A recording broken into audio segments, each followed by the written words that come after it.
परतवाड़ा शहर का number 1 showroom Amardeep showroom 50 साल से आपकी सेवा में, जहां हर धागे में विश्वास बंधा है। संपूर्ण लग्न बस्ता भंडार अमरदीप शोरूम, मेन रोड, सदर बाजार, परतवाड़ा। अमरावती जिल्ह्यात सर्वाधिक संत्रा या फळ पिकाचं उत्पादन केलं जातं। मात्र गेल्या काही वर्षापासून संत्रा उत्पादक शेतकरी अडचणीत आला आहे। या भागात संत्रा सर्वाधिक होत असताना कुठलाच उद्योग नसल्याने संत्र्याला योग्य तो दर मिळत नसल्याने दरवर्षी शेतकऱ्याचा संत्रा हा शेतातच सडत असल्याची स्थिती निर्माण झाली आहे। त्यामुळे संत्रा उद्योग होणे गरजेचे आहे। याकरता देवेंद्र भुयार येणाऱ्या विधानसभा अधिवेशनात हा मुद्दा उपस्थित करण्याचे म्हटले आहे।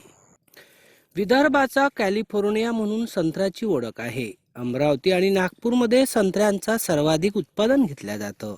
संत्र्याला राज्यासह देश विदेशात चांगली मागणी आहे। मात्र यंदा संत्र्याचे भाव कोसळले आहेत।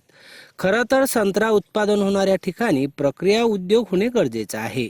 संत्र्यावर प्रक्रिया होऊन त्याला चांगले दर येतील आणि संत्र्याचं दुर्दैव आहे की संत्रा फळाचा प्रोटोकॉलमध्ये उल्लेख नाही।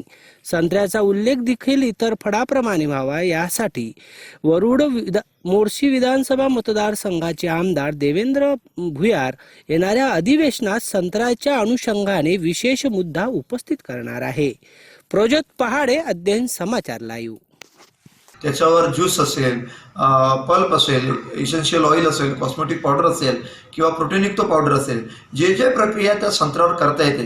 कारण आज जर पाहिलं तर संत्रा हा विदेशात आम्ही पाठवतो, परंतु राज्याच्या देशाच्या प्रोटोकॉलमध्ये फळामध्ये संत्र्याचा उल्लेख नाही, हे फार आपलं दुर्दैव आहे। त्या प्रोटोकॉलमध्ये संत्र्याचा उल्लेख करणे आणि विदेशातून जो संत्रा आपण बऱ्या प्रमाणात आता आयात करायला लागलो, ब्राझीलमधून आपण संत्रा आपल्या इकडे आयात करायला लागलो, तर तो संत्रा आयातीवर जादा कर लावून, म्हणजे इम्पोर्ट करताना इम्पोर्ट कर जास्त, इम्पोर्ट ड्युटी जास्त लावून आणि आयात कर कमी करू जर आपल्याला करता आला तर निश्चितपणानं संत्र्याला सुगीचे दिवस आल्याशिवाय राहणार नाही। आणि माझी सुद्धा ही राज्य सरकारकडे मागणी आहे। मी येत्या हिवाळी अधिवेशनामध्ये, मुंबईच्या अधिवेशनामध्ये मी सुद्धा राज्य सरकार आणि सीएम साहेबांना, डिप्टी सीएम साहेबांना आग्रह धरून बसणार आहोत की तुम्ही एखादा रस्ता कमी केला तरी काही फरक पडणार नाही, नाली नाही केली तर काही फरक पडणार नाही, परंतु विदर्भाच्या शेतकऱ्याचा जो हक्काचं फळ आहे, जे संत्रा आहे, त्याला तुम्ही निश्चितपणानं राजश्रय मिळवून द्या, ही विनंती आमची येत्या अधिवेशनामध्ये राहणार आहे। सोबतच भाऊ एक छोटासा प्रश्न होता तुमचा, अशी मागणी। मुळात मी पणनचे जे डायरेक्टर आहे त्यांच्याशी सुद्धा बोललो, पणनच्या सचिवाशी सुद्धा बोललो। आजच्या तारखेमध्ये पणनच्या सचिवाला हे माहीत नाही की राज्यामध्ये संत्र्याचं उत्पादन किती घेतलं जाते आणि उत्पादन घेतल्यानंतर तो कुठे एक्सपोर्ट केला जाते आणि किती टनानं एक्सपोर्ट केला जाते याचा कुठलाही उल्लेख त्यांच्याकडे नाही।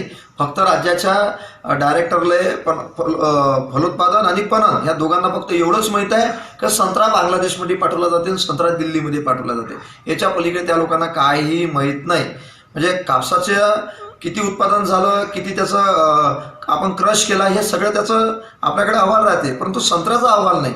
म्हणून मी एक आता राज्याच्या सचिवालयात सुद्धा विनंती केली, सीएम साहेबांना सुद्धा विनंती मी केली की तुम्ही अगोदर आपण किती क्षेत्रामध्ये आपण संत्र्याची लागवड केली आहे, त्याचं उत्पादन किती निघते, त्याची विल्हेवाट कुठे केल्या जाते, त्यापासून काय काय नवीन प्रोडक्शन आपण तयार करू शकू, याचा सुद्धा आपण आता गांभीर्याने विचार केला पाहिजे, त्याची नोंद आपण घेतली पाहिजे, त्यानंतर आपण प्रक्रियेमध्ये उतरलं पाहिजे।